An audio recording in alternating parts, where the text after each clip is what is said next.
Dan bagaimana kabar warga negara Indonesia yang saat ini berada di Lebanon? Kita sudah terhubung dengan Presiden Perhimpunan Pelajar Indonesia Lebanon, Hamzah As-Sudi Lubis. Selamat siang waktu Indonesia, Mas Hamzah.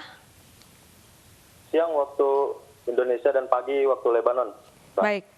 Mas Hamzah, kalau boleh tahu tempat tinggal Mas Hamzah saat ini dengan pusat ledakan yang terjadi kemarin ini berapa kilometer jaraknya? Jarak tempat kita tinggal itu kurang lebih 5 km dari pusat ledakan seperti itu. Mungkin bisa diceritakan kembali detik-detik kejadian tersebut, apa yang Mas Hamzah rasakan dan alami saat itu? Ketika awal kejadian itu tepat pukul 18:02 waktu di sini waktu Lebanon atau mungkin jam 10 malam waktu Indonesia.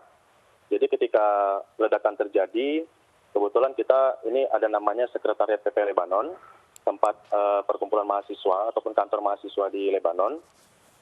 Ketika ledakan itu berlangsung, kita rasa itu seperti gempa.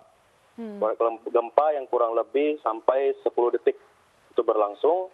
Jadi ketika gempa itu awalnya kita rasakan itu gempa itu berlangsung, kita langsung turun ke bawah. Nah, ketika kita turun ke bawah, ternyata itu orang lokal sudah huru-hara.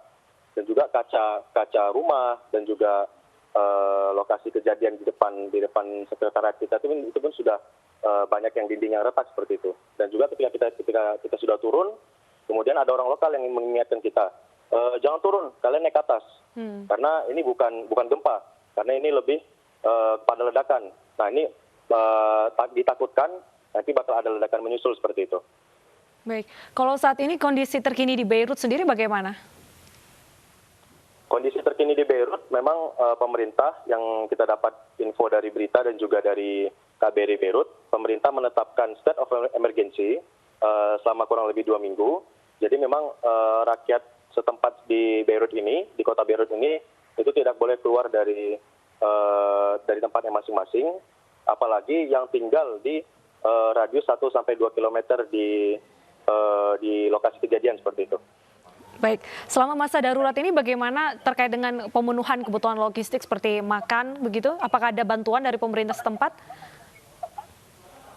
Untuk makanan logistik sepertinya bahkan dari COVID-19 itu memang Lebanon sudah terkena dampak ekonomi yang sangat serius, dan juga untuk bantuan logistik sepertinya itu masih baru dapat dari Palang Merah Lebanon, dan juga mungkin ada beberapa dari muslimin kita bacanya ataupun donatur dari pemerintah Lebanon yang menyampaikan kepada masyarakat setempat yang memang benar-benar terkena dampak di sekitar area lokasi ledakan tersebut.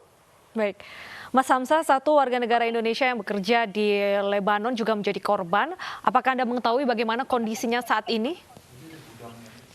Kondisi yang saya dapat kabar dari KBRI Beirut dan juga dapat dari website KBRI Beirut, sampai saat ini WNI yang terkena dampaknya, terkena ledakan tersebut, itu memang hanya luka kecil, luka ringan, dan juga itu sudah KBRI bantu sampai pada titik sudah kembali ke apartemen dan juga sudah sehat walafiat seperti itu. Baik, kalau untuk dari KBRI setempat, adakah imbauan yang diberikan kepada WNI atau menyediakan safe house untuk WNI kita di sana? Untuk KBRI memang masih statusnya hanya sekedar imbauan, karena memang teman-teman yang saya pegang ini adalah mahasiswa kita tersebar di 6 kampus, dan juga satu dari yang ada di Beirut, kebetulan yang paling dekat jaraknya itu, ini bukan kampus ya, tapi lebih kepada apartemen kita, rumah mahasiswa, itu yang paling dekat dengan lokasi tempat tersebut. Untuk KBRI mungkin hanya masih surat himbauan saja. Gitu. Untuk kedepannya, kalau memanglah ada nanti kedepannya ada situasi yang darurat, saya rasa KBRI akan lebih membantu lagi seperti itu. Baik.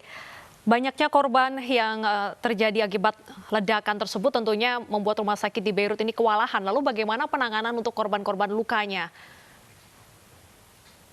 Untuk yang saya dapat juga kabar dari berita itu kebanyakan memang rumah sakit di Beirut ini sudah kewalahan, tidak sanggup menampung 4.000 lebih korban.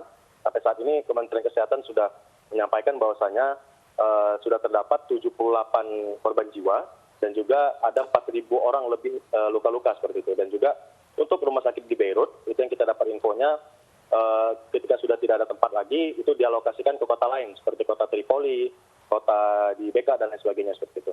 Baik, bagaimana koordinasi Mas Hamzah dengan anggota PPI lainnya di masa darurat seperti ini, Mas? Alhamdulillah kita mengumpulkan, kita sudah ada grup, WhatsApp grup, jadi kita terus berkomunikasi dengan teman-teman mahasiswa. Ketika ledakan itu berlangsung, langsung kita tanggap untuk mengumpulkan data-data mahasiswa, di mana lokasi mereka dan juga bagaimana keadaan mereka. Sampai saat ini tercatat dari 78 mahasiswa yang tercatat sebelumnya, dan itu sampai sekarang ada 65 mahasiswa yang masih di sini dan yang sisanya itu sudah kembali ke Indonesia gitu sebelum ada ledakan ini. Baik. Terima kasih Mas Hamzah atas informasi dan juga waktunya bergabung di News Siang. Tetap jaga keselamatan dan semoga tetap aman. Salam juga buat teman-teman PPI lainnya di sana.